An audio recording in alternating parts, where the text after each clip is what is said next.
Hi everybody, welcome to Field of Skye podcast episode 5. Can't believe there's already 5 episodes. My name is Rachel Loftus. I am 31 years old. I'm an artist living in the Raleigh, North Carolina area with my husband and 2-year-old son Denali.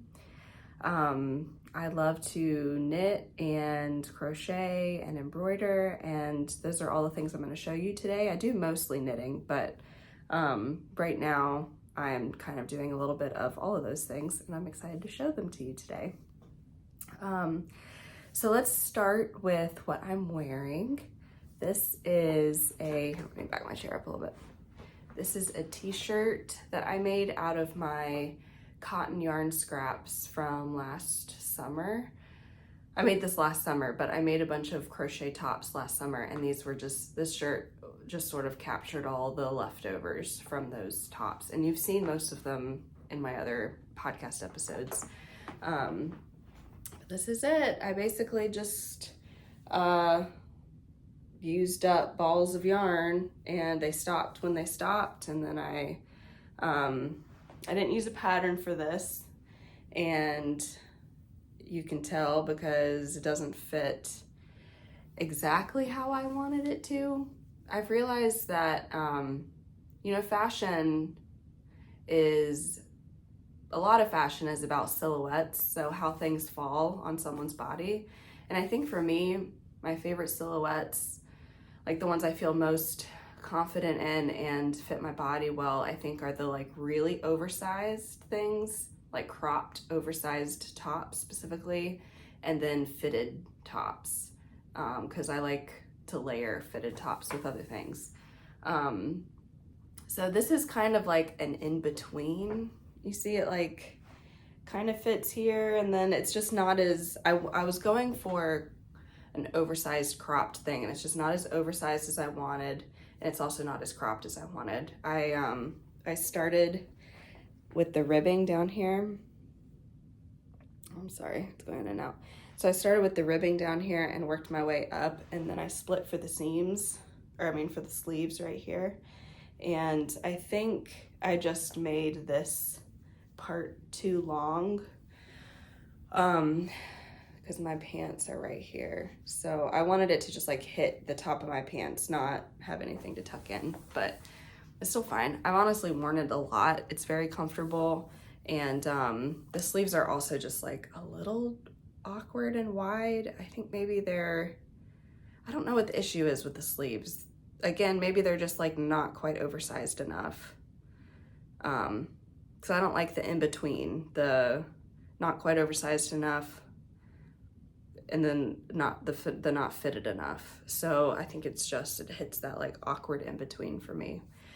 But it was still really fun to make. I love all the little tiny scraps I used here, because it makes just some interesting little lines. I have just the tiniest little bit of yellow here. And then of course I had to make a pocket just because it fits the retro t-shirt vibe. Tiny little scraps there. And I don't know why I love this section of the sleeve here. I don't know, it's just so cute. And I just attached the end of the yarn to the next ball of yarn. So I've got some knots at the ends. I just sort of went for just a really flexible is not the right word. Just a really, I don't know, just scrappy, I don't care about knots kind of look. And it was just really, really fun and relaxing to knit that way and not worry about doing things the proper way.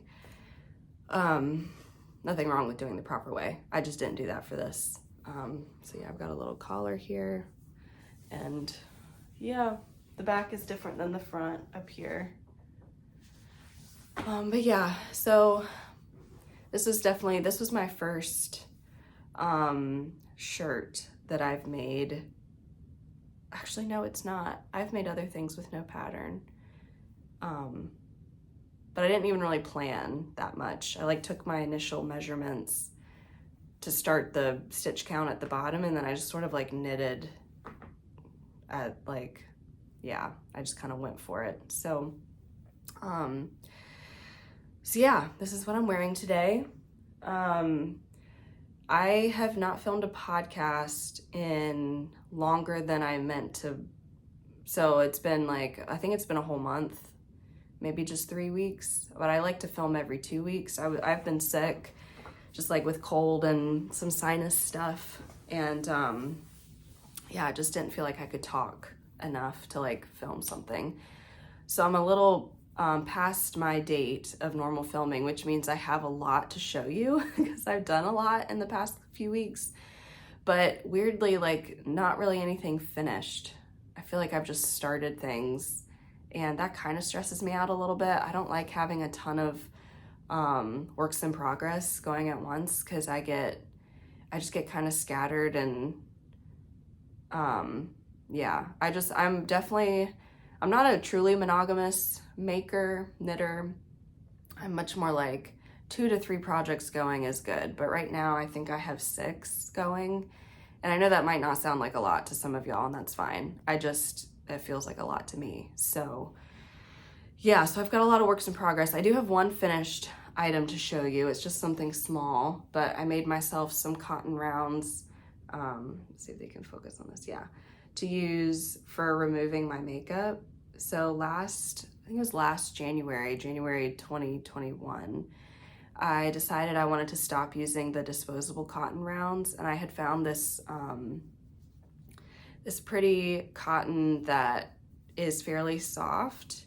It's not like the dishcloth cotton. It's just a bit softer than that. So I thought that it could work well for cotton round, and I did use a pattern. I had to modify it because the way that I was crocheting, so this is crochet.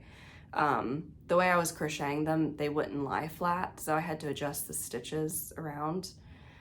But I'll link the pattern below. It was a free pattern, and really fast and simple. It takes me about 20 to 30 minutes per round. And I made 6. I made 3 of these and 3 of these, but a couple of them I've already used, so I didn't bring the used ones in here. But I really, really like this blue. I found this blue cotton at a thrift store last year sometime, and I'll have to see how it washes. I've used a couple of these blue ones now to clean off my makeup, and yeah, I'll have to see how it washes, but if it washes well, I might just stick with this blue for the white makeup wipes and save these. I mean, I'll still use these, but I really like how this feels. This is a bit more even softer than these are. I think these have a little bit of polyester in them, so, which I think probably helps them last a little bit, but I think this is 100% cotton. Either way, they're really fast and easy and practical. So I don't think I finished my story. So last January, I decided I wanted to make these, and I think I made like 4 for myself, and I used them all last year, and probably should have thrown them away sooner, but I finally threw them away a couple weeks ago when I finished these and replaced them. I still struggled throwing them away, but throwing away 4 cotton rounds that I've used over and over and over is still better than constantly throwing away the disposable ones, right? Like eventually they're just gonna get gross and not get as clean when they get washed. So anyways, I just wash them in a delicates bag on a regular cycle in the washing machine and throw them in the dryer, and they've been fine. Like the ones I made out of this yarn last year lasted all year last year. They just started to get kind of, they got very stained, but they also just started to smell like my makeup remover, which wasn't a bad smell, but it just made me feel like they weren't getting clean. So anyways, I tossed them, and these are my replacements, and I love them. And the pattern will be in the description if you want to make some for yourself. I already need some water. So yeah, that's what I've finished in the past 3 weeks since my last episode, but I have started quite a few things, so let's get into that. the first thing I want to show you is an embroidery, and it's going to be, this is my sketchbook, it's going to be, I think this is the Toucan. This is my first design and I simplified it, the colors of it, to this one. So this is what it's gonna be. And I just wanted something really colorful and kind of bold and textural to put in the living room. We have a blue couch in the living room and I just wanted something with some of this royal blue to go with it. So I'm excited to get this finished, but I haven't done a whole bunch with it yet. This is what I have so far. So this is the back of the Toucan, and then this is one of the like color spots, but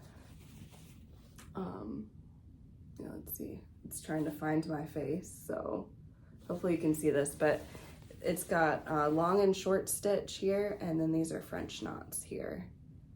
And yeah, I really enjoy embroidery. It's similar to knitting in that once you get going in a section and you just sort of like know what you're doing, and it's very meditative, and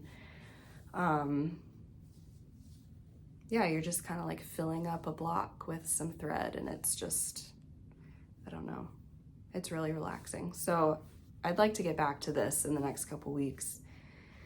I've been procrastinating a bit on it because I can't decide how I want to do the wings or how I want to do the head. I know I'm overthinking it, and I need to just do something, because it's not like I always act like when I've designed something and I need to make some decisions as I go, I always act like it's the very last time I'm ever going to be able to make something like this. So it needs to be right. But that's not how art works. I mean, the best art usually comes after you've done a thing a million times. So yeah, so I just need to get past the like block of this needs to be perfect or whatever, because I don't even really know how to define perfect, which is why it's impossible to move forward, because it's just it's an impossible standard anyways. But also if I don't even know how to define what perfect is to me, how am I, yeah, does that make sense? It just doesn't, yeah. So I need to just get going and jump in here and just do what I know. I'm still sort of new to embroidery. I don't know like a ton of different stitches yet. And that's intimidating to me, because I'm just like, well, the few stitches I know, what if there's something better for this section of the bird? And it's just like, well, maybe there is, but I don't know what it is. So I need to just do what I know and then keep improving as I make. I just really want to get something on the wall in the living room. All I've got on the wall in our living room, they're white walls, and then I've got a shelf of plants, which are really pretty, but I'm dying to get some artwork and some more color up. So hopefully I'll make some more progress. This is what I've done so far on him. I've got wings here, and then a fun color spot here, and then the head and the beak are there. So I just need to get going on it. So yeah, that's the embroidery I'm working on right now. I have a couple of crochet projects. One you've seen before. This one is new. I started in the last couple weeks. I'm making my 2-year-old a Stegosaurus. He loves all dinosaurs, but Stegosaurus is one of his favorites besides the T-Rex. And I found this pattern for just like a really cute one. It'll have the plates on the back, and then some legs, and obviously I'll like do something with the face. But yeah, he's just kind of squishy and cute. And yeah, the spikes, let me see what I've made a few of the sorry, I'm trying to find one or two of them. I've made a few of the they're not spikes, they're plates. I made a few of the plates that go on the back, and I'm gonna do the plate, since this is white, I only had enough white, let me start over. White was the only color I had enough of to make the whole body out of, and I really wanted to get rid of this like giant skein of this cream yarn, just because I have a lot of whites and I don't need it. So I made the body white, and I'm gonna do all of the scales in different colors. So I have 2 of them made. Scales, I can't, plates, they're plates. He'll have plates and he'll have some spikes. But yeah, so I've got purple and orange plate done. I don't remember how many I'm supposed to make for this pattern, but they're really fast and easy, and it's been fun even expanding my crochet skills with all the, like, this is just done all in one piece. So there's lots of like increasing and decreasing and getting shaping, because you know, you want the arch to be on the top but not on the bottom. So you're only increasing on this one side of the Stegosaurus, and it's all single crochet, just round and round and round. So it's simple, but you also have to, I mean, every row is different on this pattern. And it was a free pattern. I was so confused why it was free. I mean, I was grateful to not have to spend money on it, but also this was like a really intense pattern to write, I feel like, because I don't know, maybe the author is just a pro crocheter and it wasn't a big deal for her. But yeah, every single row is different of this because of all the increases in shaping and stuff. But yeah, this has been really fun. I just gotta finish these plates. I've got all 4 of his legs done, and then everything just kind of gets sewn on. And Den is already very excited to have his dinosaur. He's been wanting to sleep with his toy dinosaurs, and they're just like hard and plastic, and I'm just worried about him rolling over on them in the bed at night and hurting himself. So I wanted to give him something soft, a soft dinosaur to sleep with. So that's what this will be. But yeah, so that's been fun to work on, and I really like making things for him so he can just sort of like grow up having handmade things in his life and it just be kind of normal.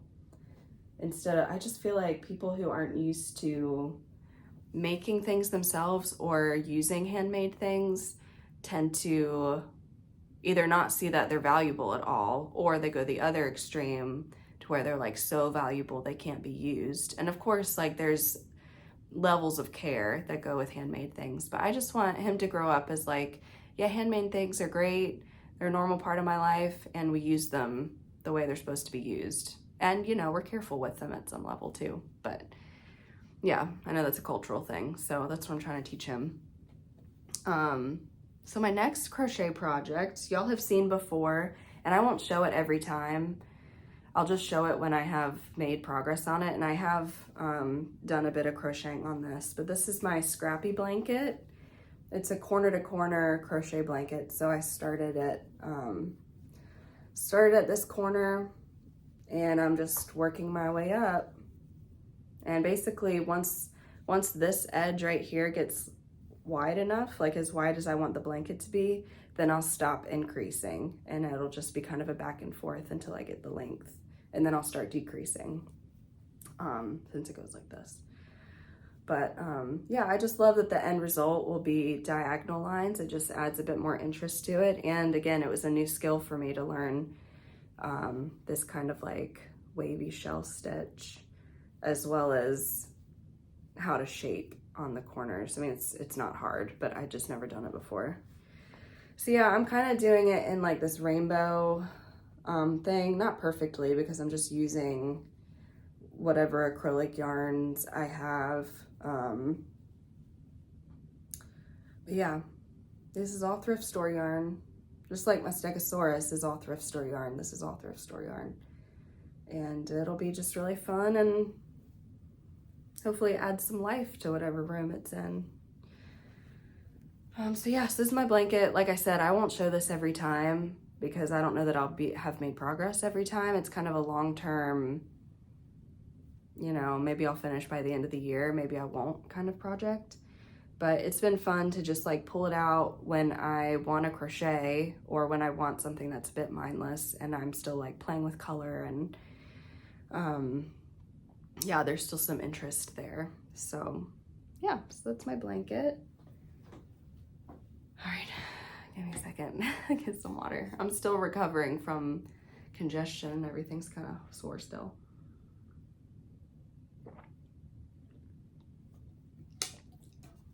Okay, I think you also saw this one last time, but I started a pair of socks, and I'm doing them. I've never done this method before. Let's see if I can find it. Where you basically knit just like one long tube, and then I started with a cuff and I'm gonna end with a cuff, and then I will cut down the middle, put toes in, and then do an afterthought heel wherever the heel will go in each sock. But yeah, this is just really beautiful fingering weight. I think it's 100% wool by Madeline, dyed by Madeline Tosh. This colorway is called Video Baby, and I just remember that because I like the name of it. This is also Madeline Tosh, but I don't remember the colorway. It's just this really pretty rusty red. But yeah, I'm really enjoying this. Is like perfect knitting. It's literally just stockinette all the way down until I run out. So I'm just trying to use up all this. I think this is, yeah, I've got like these little balls in here. Basically just trying to use up all this little yarn, all these little balls of yarn. And once they're all used up, then I'll do the other socks cuff, and then I'll do the heels and toes out of this red yarn. These are socks that I made that don't fit right, and so I'm just repurposing the yarn. So this is a very scrappy project, but they won't really look scrappy because it's all the same yarn throughout. But yeah, I knit on this during church service. That helps me focus better. I knit on this during, my husband and I are in a leadership class that meets a couple times a month. Knit during that. I knit on this during therapy. I knit on this during a stressful Duke basketball game when I'm still trying to pay attention to the game, but I need something to take away the tension. So yeah, it's so nice. Honestly, it's just stockinette round and round and round. And this, I think, is the value of having multiple projects going, because you can have, even just if you have just like 2 to 3 projects going, different projects will suit your kind of mental state or the situation or whatever, in different ways at different times. So if you have at least like, I mean, I think 3 is kind of my magic number, where I have one really simple, I have one, I don't know, that maybe is a bit more complicated that I can only work on at home, and then something kind of in between that I'm just like really want, whatever the thing is. That's just like a good balance for me. So I'm really happy to have this going as just like my kind of mindless knitting. So I feel like I was gonna say something else about it, but I don't remember now.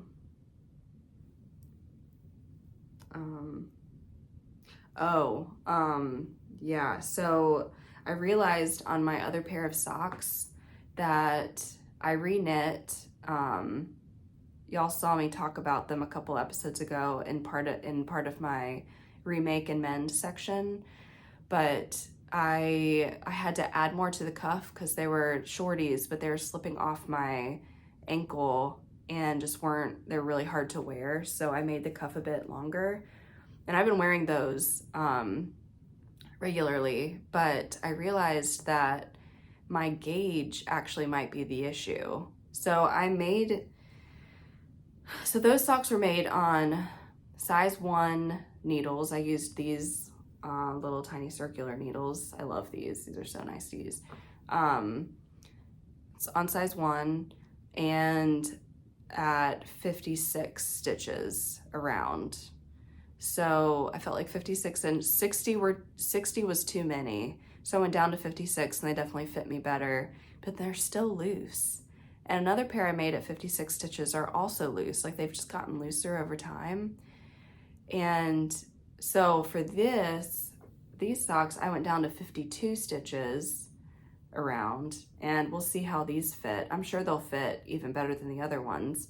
But I've also, even just like looking at this gauge and then also the gauge on my other ones, I think my gauge is just a bit loose, which is why the socks feel loose. So I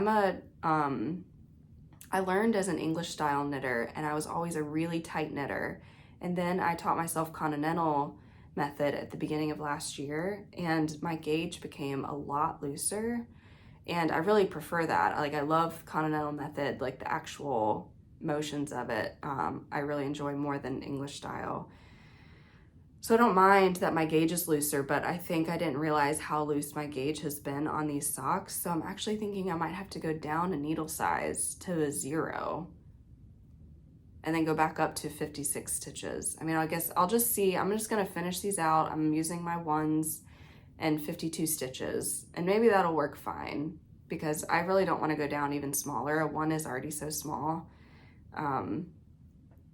But yeah, we'll just have to see how this turns out. But that's just the funny thing with socks, is it's just such a trial and error. Everyone's feet are different, everyone's gauge is different, and even yarn types are different. Even fingering weight yarn types are different. So yeah, I think I've made 4 pairs of socks. This is my 5th pair of socks, and that sounds like a lot, but not really. Not when you're, you know, having to try lots of things, and no pattern fits everyone's feet perfectly. So even though I'm not using a pattern for this, I don't think a pattern would solve my problem. I just need to, yeah, figure out how my gauge works with my foot, I guess, the measurements of my foot. But yeah, so a little bit of sock drama, but it'll be fine. I still wear the other socks I've made, and depending on the shoes I'm wearing them with, they really do work fine. They just don't fit perfectly. So I'm gonna see how 52 stitches turns out for me with these, and see how I like the Afterthought heel versus the Fish Lips Kiss heel that I was using on the other socks. So yeah, it's just one big experiment, and you just gotta kind of keep making and keep trying things, right? At least the yarn is beautiful. Honestly, feel like I could use this yarn over and over and over and never get tired of it. It's just so, I just love all the colors in it. But yeah, so there's my socks. Probably always have a pair of socks to show y'all because they're really portable, they're so small and practical. Another drink of water.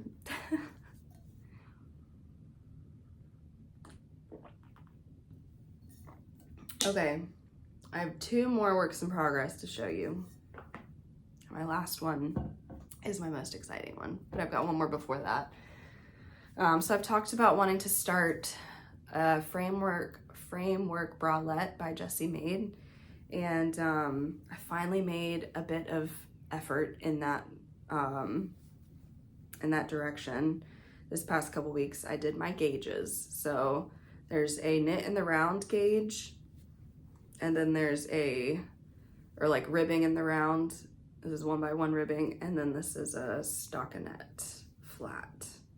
So I have my gauges. These are not blocked yet. I need to take measurements before blocking and then after blocking, which will be new for me. I've never done that. I've always taken my measurements after blocking, but I have found that it's really hard if you only know the blocked gauge measurements to measure something as you're knitting it, because it's not blocked yet as you're knitting it. So even though blocked gauge you have to have, because that's how like the finished product will be, I still really need to know what my blocked gauge is or unblocked gauge is so that I can actually knit it and be able to predict how big it's gonna get before it. Does that make any sense? Anyways, I'm gonna take, basically the story is I'm gonna take a gauge measurement before I block it and after I block it, and hopefully that will help me, because the framework bralette specifically, I'll post a picture of it in here, but it's supposed to be just like a really fitted, I mean, it's a bralette, but I think it's supposed to be fairly supportive. It'll still be knitted and stretchy and stuff, but I'm really, really wanting it to fit me well, and so I can wear it as a bra. And I'm excited to be able to customize it to my own body, because I just struggle so much with bras and bra tops, because my ribs right underneath, so I have a bust measurement, and then my ribs right underneath my bust measurement, it's so narrow. So the proportions are always so different, and I struggle constantly to find bras that fit me right, because either the cups are too small or the band is too big, and I just can't seem to get it right. So I'm excited to try to do this, and I might need to start working towards just learning how to make my own bras. And I'm gonna start with just like a knitted bralette to begin with.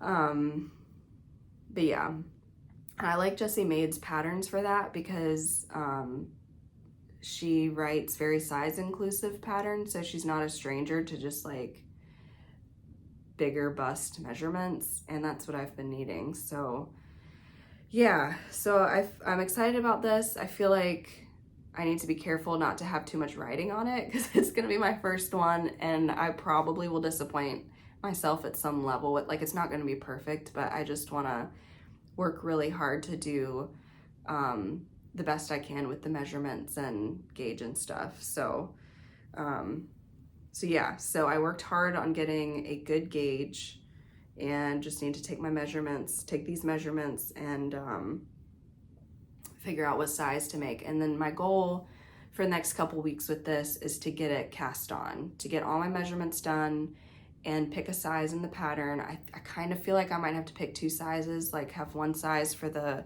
band underneath and then increase for the bust part of it. We'll see how it works. But yeah, my goal is to have it on the needles and be making progress on this by the next podcast episode. So yeah, that's my framework bralette. Now, my most exciting work in progress that I've been working on the most, which is why I've started some other things, but I haven't finished anything big, is because I've been mainly focusing on this, my Magical Sun cardigan. So last time y'all saw this, I was like 3/4 of the way done with the back panel, I think. Well, in the last 3 weeks, I finished the back panel. I also finished the 2 front panels, and I've been working on the ribbing around the bottom and the button band. I have bottom ribbing done and 1 button band done. So this is the back of it, completely done. It's so fun. I mean, I say completely done. Once it's completely done, I'm actually gonna go back in and do some duplicate stitch embroidery, because there's a lot more details that go in the middle of this sun.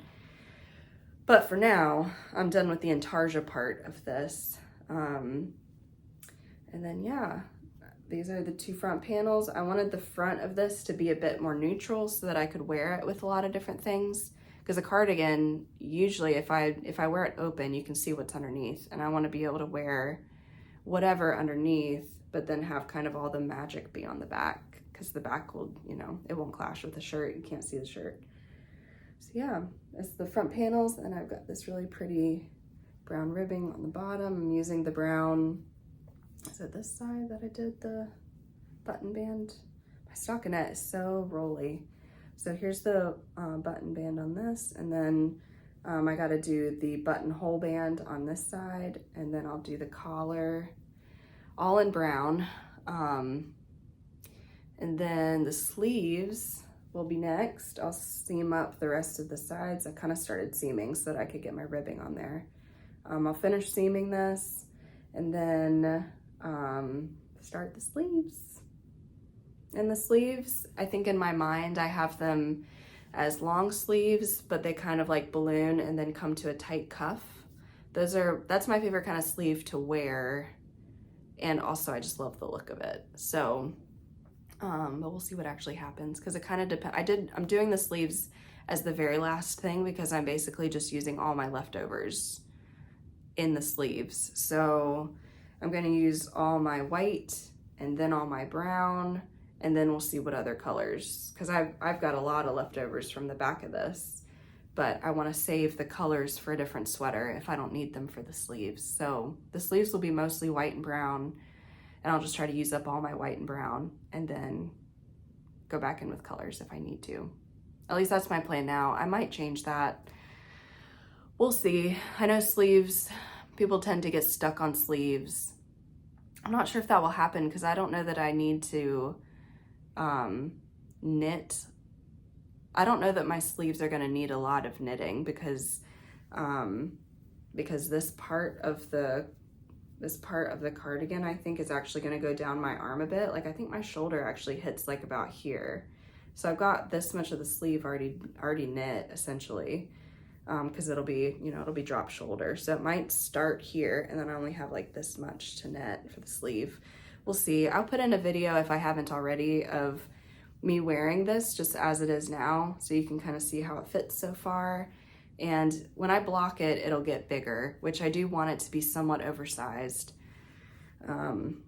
But we'll see. I'm making this without a pattern. So I did take measurements from a sweater I like the fit of to, you know, try to model this after, but I'm so new at all this that who knows how it's actually gonna turn out. I think I'm gonna love it either way. It feels like such a dream come true kind of sweater, which is just exciting because I'm kind of almost done with it. And then I can just go on to the next big design. I already have like some things floating around in my head for what's gonna happen next after this sweater's done. And yeah, I've never been so into sweater design, but there's just so much you can do with them because it's just such a like big panel of fabric, and I just love the idea of making it really artistic and like really making wearable art. So yeah, so that's my magical sun cardigan. And if you've made it this far, thanks for sticking around. I do have just a couple more things to share. That's the end of my works in progress. I don't do this section every podcast because I don't always have something to share in this, but I do have something that I want to mend before the next podcast episode. And that is my linen pants. So I got these linen pants off of Etsy and I've worn them to death last summer into the winter, even though it really wasn't warm enough. Like these are perfect summer pants when you just want something to cover your legs, but they're not hot. And I love them so much. I love the color. I wear them with just like everything. They're high-waisted. But I have this giant rip in the butt part. It's like right underneath my butt. So and I've been really wanting to learn how to mend. So I think this is gonna be my first experience mending. And if you have any suggestions, please comment below on how to do this. I'm in a modern mending group on Facebook and I'll probably ask them if they have any suggestions for the best way to do this. But I think what I'm gonna aim for is basically to stick a piece of fabric behind this hole and kind of stitch up the close of this, but then also just like do some sort of probably visible stitching. I just like want to make it kind of decorative too, even though it's like below my butt. But I'm expecting this to happen at different parts of the pants and I can just like have some cute little patches around. But I'm gonna try to find a fabric in my scraps that is kind of similar to this linen, like kind of thinner, doesn't have any stretch. Yeah, so kind of match the like type of texture. It's, you know, kind of woven. And yeah, just like get a piece of fabric bigger than the hole, of course, and then kind of stitch it into it. And hopefully end up with just something adds a little interest to the pants. But I don't feel like that would take a ton of time. I just haven't done it because I've been kind of intimidated by it. But at the end of the day, it's already ripped. I mean, I can't wear these as they are now. So worst case, it doesn't turn out exactly how I want, but I should still be able to get them to where I can wear them again if I just put something there. If it was somewhere else on my body and the hole, I might just leave the hole, but it's on my butt, so I just can't wear them. Maybe other people would still wear them, but I just can't do it. So yeah, I'm excited to keep wearing these with a little bit of customization, I guess. So yeah, hopefully that'll be done by the next podcast episode and I can show them to you what I end up figuring out. Okay, well, I guess the last thing I have is just to kind of tell you my plans for the next couple weeks of making and what you can kind of look towards, look forward to seeing in future videos. So goals are, with my works in progress, to get my framework bralette on the needles, all the measurements done, right size chosen in the pattern, and start knitting on it. I'd really like to finish the Stegosaurus for Den because I feel like he's been waiting on it for forever, very patiently. He's a sweet little boy. But I just want to get it done and sort of just like off my works in progress table. And then I actually have a gift project that I'm excited to do in April. So April 30th, I have until April 30th, that's the birthday party. But one of my closest friends adopted a baby last year. She's a sweet little girl named Aowen, and she's turning 1 at the end of April, and her birthday party is April 30th. So I really wanted to knit her a cute onesie, like a cute summer onesie. So yeah, but I don't need to start that now because it's gonna be so small, and